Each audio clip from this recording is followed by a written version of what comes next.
Você que gosta de cantar, provavelmente quando pensa em Tom Jobim e Vinícius de Moraes se lembra de Chega de Saudade ou Garota de Ipanema, ícones da bossa nova que alçaram a produção musical brasileira ao topo do mundo. Após esse período histórico, Tom e Vinícius, através de parcerias ou individualmente, emplacaram muitas outras canções, atingindo grande popularidade sem abdicar da qualidade. Mas existe uma parte do repertório dessa dupla que está um pouco mais escondida. Trata-se de uma produção que flerta com a canção de câmara erudita e que se iniciou na fase pré-bossa nova, avançando para um pouco além desse período, mas num universo paralelo.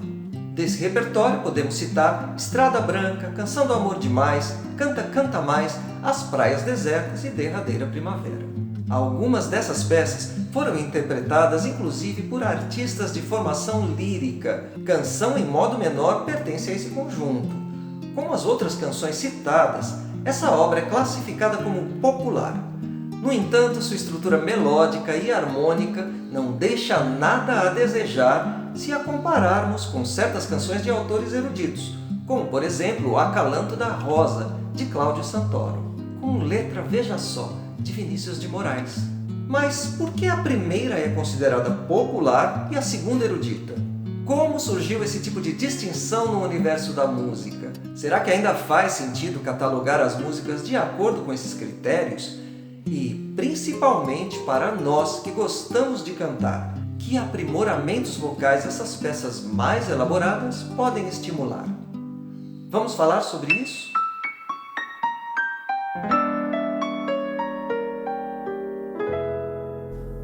Porque cada manhã me traz o mesmo sol sem resplendor,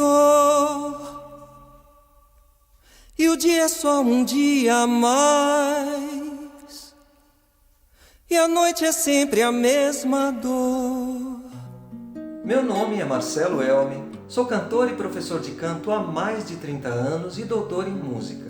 Se você se interessa por canto popular e música brasileira, inscreva-se no canal, curta, compartilhe, comente e acione o sininho para receber as notificações dos novos vídeos. Isso ajuda o canal a se propagar, levando ainda mais longe as estratégias pedagógicas sugeridas aqui. Em 1958 foi lançado o disco histórico Canção do Amor Demais, de Elisete Cardoso, no qual a cantora apresentava algumas das primeiras composições da dupla Tom Jobim e Vinícius de Moraes. Como se não bastasse, o álbum revelava também a batida revolucionária do violão de João Gilberto. Além de Chega de Saudade, considerado o marco inicial da bossa nova, o repertório incluía também uma série de composições que dialogavam com a música clássica, como Estrada Branca, Serenata do Adeus, Modinha e Canção do Amor Demais. Essas peças camerísticas logo chamaram a atenção dos músicos. Segundo Homem e Oliveira, o compositor Cláudio Santoro um dia ouviu do próprio Villa-Lobos: "Você, Cláudio, que gosta de fazer canções, tome cuidado, porque agora tem o Tom Jobim, que anda por aí fazendo coisas formidáveis." Os aspectos eruditos das primeiras obras de Tom e Vinícius ficaram ainda mais evidentes após Lenita Bruno, cantora de formação lírica, registrá-las no LP Por Toda a Minha Vida. Os arranjos ficaram a cargo de seu marido Léo Peracchi, compositor, arranjador, regente, pianista e professor de Tom Jobim, que ainda teve o mérito de apresentá-lo a Villa-Lobos, de quem era amigo. No texto da contracapa desse disco, Jobim identificou na voz de Lenita Bruno, híbrida entre o lírico e o popular, uma categoria inédita na música brasileira. Depois disso, outras cantoras líricas também registraram a obra de Tom e Vinícius, como Maria Lúcia Godoy, para quem o maestro compôs Gávea, transformada em Sabiá após a parceria com Chico Buarque, e Celine Imbert, que dedicou um disco às canções de Vinícius. Ney Matogrosso, no CD Ao Cair da Tarde, de 1997, registrou lado a lado músicas de Jobim e de Villa-Lobos, expondo as afinidades entre os dois compositores. Entre as músicas deste álbum está a Canção em Modo Menor. Canção em Modo Menor foi lançada em 1962 por Elza Laranjeira em seu LP A Música de Jobim e Vinícius, ao lado de outras obras de influência lírica, como Derradeira Primavera, Serenata do Adeus e Canta, Canta Mais. Tanto a voz como os arranjos ressaltaram os aspectos eruditos das peças.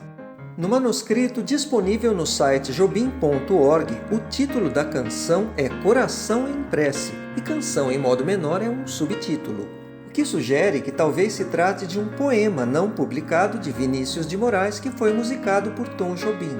De fato, a letra de Vinícius tem a estrutura de um poema e daqueles bem tradicionais, com versos de 8 sílabas e ênfase em rimas finais, ainda que nem sempre essas rimas aconteçam em sequências simétricas. A temática é, como na maioria da obra de Vinícius, o amor, nesse caso o amor não correspondido. Em 1965, a delicada voz de Dulce Nunes também deu vida à canção em modo menor. Embora adotando uma emissão muito leve, a voz de cabeça e os vibratos de Dulce, além do tipo de arranjo, mantiveram a peça no âmbito das canções de câmara. Foi preciso que Nana Caymmi gravasse sua versão em 1975, acompanhada ao piano pelo próprio Jobim, para que a canção se aproximasse um pouco do universo popular. A interpretação personalizada e, para muitos, definitiva, apresentou a obra a um público mais amplo, consolidando-a no cânone da MPB. Outros intérpretes, como Odete Lara, Paula Morelenbaum, Carol Saboia, Ney Matogrosso e o próprio Tom Jobim gravaram a canção. Apesar das vozes coloquiais, esses cantores também cederam ao canto mais tradicional, já que a estrutura melódica e o texto passional induzem naturalmente a prolongação das notas, ao uso do vibrato e a exploração da dinâmica. O tom escolhido para a análise é Ré menor, adequado à minha tessitura, já que os exemplos serão apresentados em minha voz. Podemos entender a forma desta peça como estrófica, ou seja, com apenas uma parte, dispensando partes contrastantes. Porém, é possível segmentar a canção em 2 seções, pois após a exposição integral da parte A, existe uma coda. A harmonia tem um trajeto bem definido, enfatizando o tom menor principal, sem maiores digressões. Porém, existem algumas particularidades estilísticas, como a abundância de acordes diminutos, que, como na música impressionista, evocam texturas e timbres mais do que caminhos harmônicos. Outro detalhe é o uso de tríades simples, sem extensões de qualquer tipo.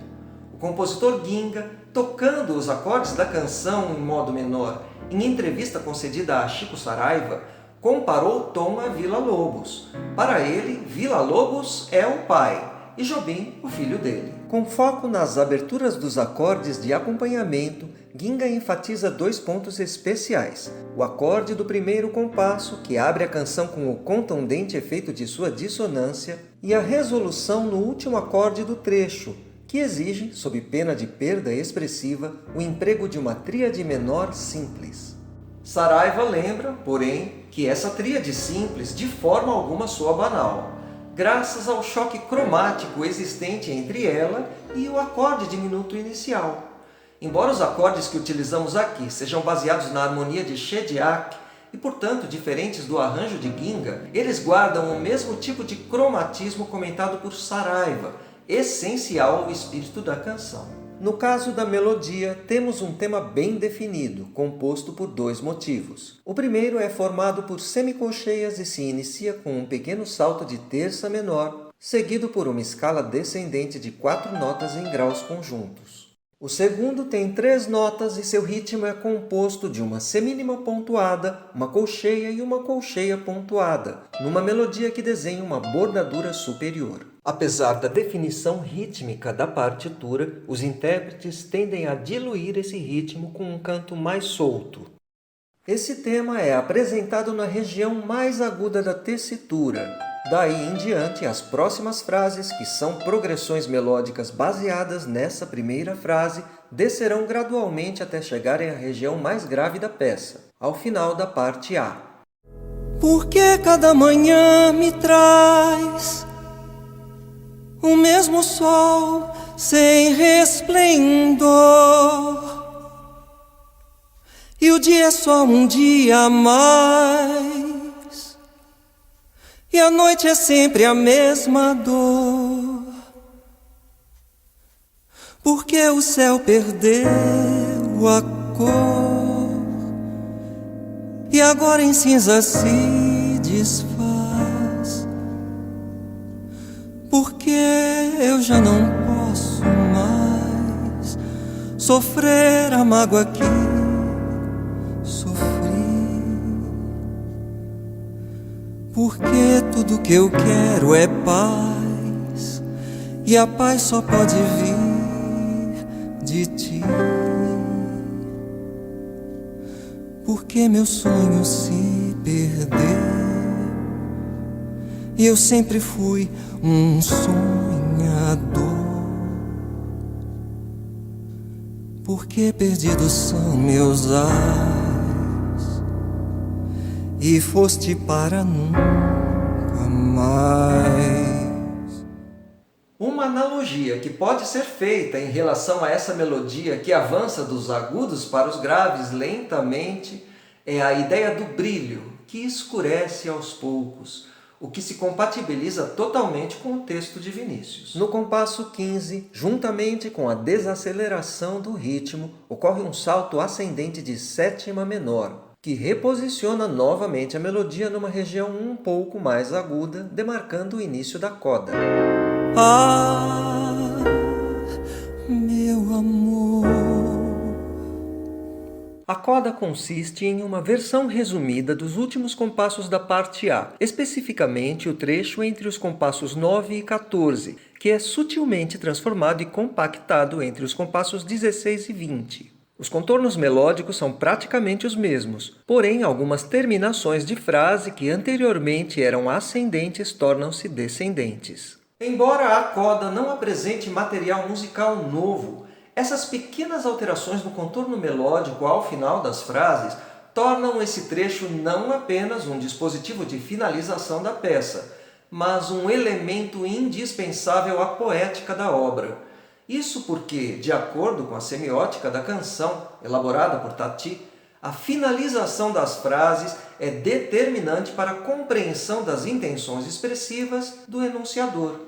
No final de cada frase entoativa estão os tonemas, inflexões que definem o ponto nevrálgico da significação dessas frases, com apenas 3 possibilidades físicas de realização: descendência, ascendência ou suspensão.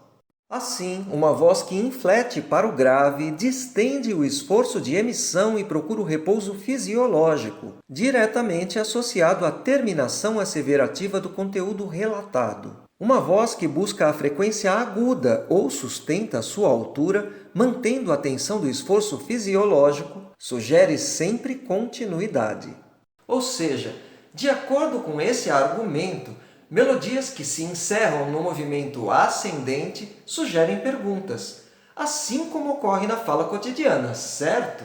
E as que terminam no movimento descendente, mais enfáticas, assemelham-se a respostas. No texto escrito, presente tanto no manuscrito disponível no site jobim.org, como no livro de letras de Vinícius, editado pela Companhia das Letras, todos os porquês são grafados como uma palavra única, e em nenhum momento há interrogações. Ou seja, em todo o texto o poeta está afirmando e não perguntando.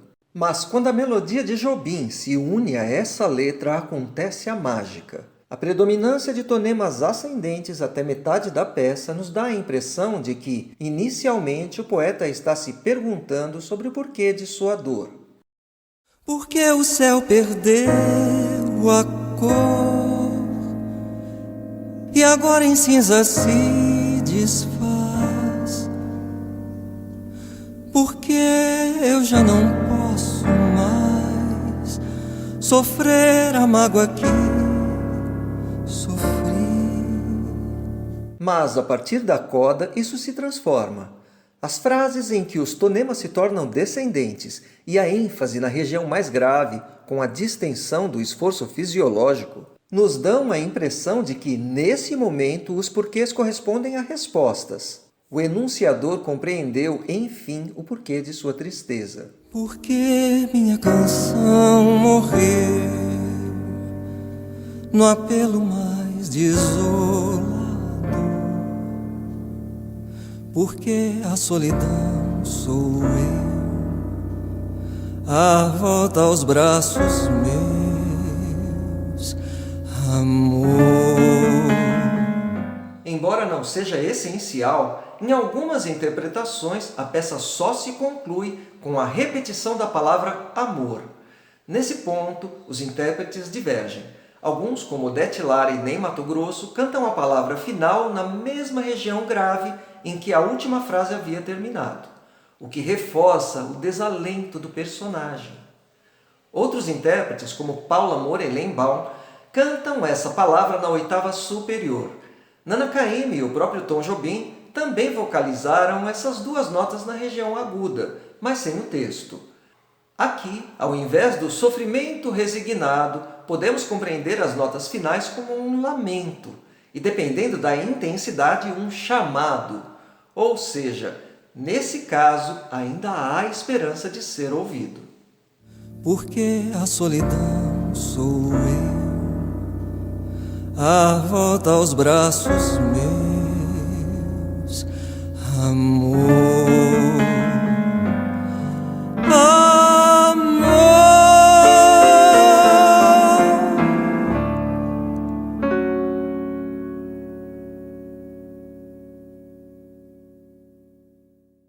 O crítico musical Alex Ross odeia música clássica. Ele explica: não há coisa, mas o nome. Segundo o autor, esse termo é uma obra-prima de publicidade negativa, aprisionando uma arte viva num parque temático do passado. Ross enumera outros termos similares: música erudita, música séria, grande música, boa música. Fica evidente em seu texto o caráter elitista dessas denominações, segregando aqueles que supostamente seriam incapazes de compreender tamanha excelência musical. O resultado é que o público para esse repertório diminui gradualmente, pois os novos ouvintes se afastam intimidados. Da mesma forma, o preconceito de alguns para com a música popular impede que entrem em contato com obras geniais. Segundo Barros, alguns critérios utilizados para diferenciar o popular do erudito, como um determinado nível de elaboração ou a imobilização rigorosa das notas musicais em uma partitura, são insuficientes. O autor observa que esses critérios se tornam ainda mais difusos no âmbito da música instrumental para instrumentos como o piano e o violão, ou no âmbito das canções para voz e piano. Isso porque tanto as músicas populares como as eruditas podem ser mais ou menos elaboradas. Se compararmos uma obra como Quadros de uma Exposição, de Mussorgsky, com o álbum Clara Crocodilo, de Arrigo Barnabé, a segunda peça certamente soará mais complexa ao ouvinte, apesar de, diferentemente da obra de Mussorgsky, ser classificada como popular. A composição de Arrigo, inclusive, já foi realizada integralmente ao vivo em várias ocasiões, e para isso dependeu da execução rigorosa das notas escritas em partitura. Além de Arrigo Barnabé, são muitos os autores de peças populares elaboradíssimas, como Egberto Gismonti, Hermeto Pascoal, Edu Lobo, Milton Nascimento e, claro, Jobim. Se quisermos utilizar a complexidade como um fator, será mais eficiente esquecer parâmetros binários como o erudito popular e observar as músicas pelo seu desenvolvimento melódico e harmônico, pelo contraponto entre as vozes, tipo de arranjo, ou seja, critérios objetivos. Na atualidade, inclusive, cada vez mais se impõe a necessidade de descartar contraposições como erudito popular, popular pop ou mesmo popular folclórico, abrindo caminho para novas maneiras de se relacionar com os repertórios.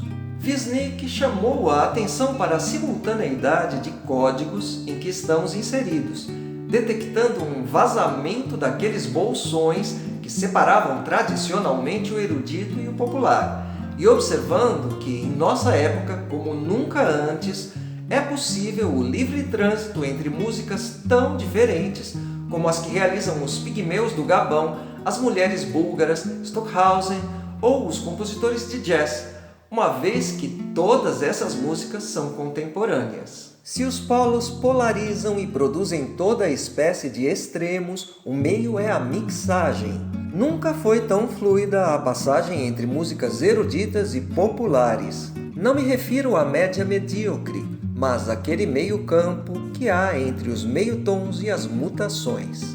As faixas de onda dos mais diversos repertórios se contaminam e se interferem, levadas pela aceleração geral do trânsito das mercadorias e pelo traço polimorfo da sua base social e cultural.